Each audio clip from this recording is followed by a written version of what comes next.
My name is Abimbola Okoya. I'm the Executive Director of British American Tobacco Nigeria Foundation. The intervention by British American Tobacco Nigeria Foundation is different because we have more of a livelihood intervention. I think we gave a lot of thought about where we might make the biggest contribution to the development of agriculture. So we went to look at the structure of the economy, and the statistics were very strong. So something like 70% of the population back in 2000 was living in poverty, under $1 a day of income. And then if we broke into that living in poverty proportion, 3/4 were living in the rural areas. And then at the same time, 3/4 of the food being produced in Nigeria was by this population as well. About 66.6% of Nigerians are living in poverty. And I think that's a very alarming rate. Considering the fact that about 70% of our population are actually below the age of 35. Yet, when we do interventions for agribusiness development, we find out that the present group of farmers are actually aging farmers. They are facing challenges when it comes to input. They are facing challenges when it comes to mechanization. Also challenges like the climate change that we are facing in the country. And these are really affecting the way they're operating the small business. When you put all of that into context and you look at the business, doing business environment of Nigeria, you realize that certain things make doing business difficult, and one of them is access to finance. A lot of people are not able to access the capital they need to start up businesses.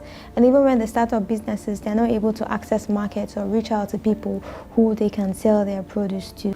So we thought this is a very strategic segment of the economy, and we believe we could have a massive impact. By supporting them, we are actually supporting a big, the important aspect of the sector. When you help those small farmers, we are actually developing the agricultural sector in the country. So therefore, we decided to focus on them to try to resolve those issues they are facing. We build their capacity in terms of the best agronomic practices. Then we also train them on field, and then we link them to market access so that they're farming based on specifics that are required from the market. We work with them from the beginning to the end, so from seed to fork.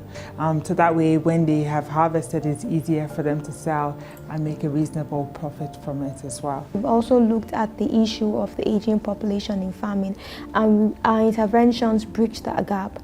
So we provide support to young people by providing them input. I think another thing that makes our intervention different is that a lot of organizations out there are into capacity building, but you can teach people everything, but if you don't give them the tools that they need to make a difference, then you'll just be teaching them, and no difference will be felt or will be made. So we've impacted the lives of about 26,000 farmers across all the 36 states of Nigeria, including the Federal Capital Territory. We've strengthened 44 institutions, and in total we've invested more than 1.5 billion naira in the foundation and improving agriculture within the rural areas in Nigeria. What we also do is that we empower them to be able to empower others, so that in the long term we have a more sustainable intervention.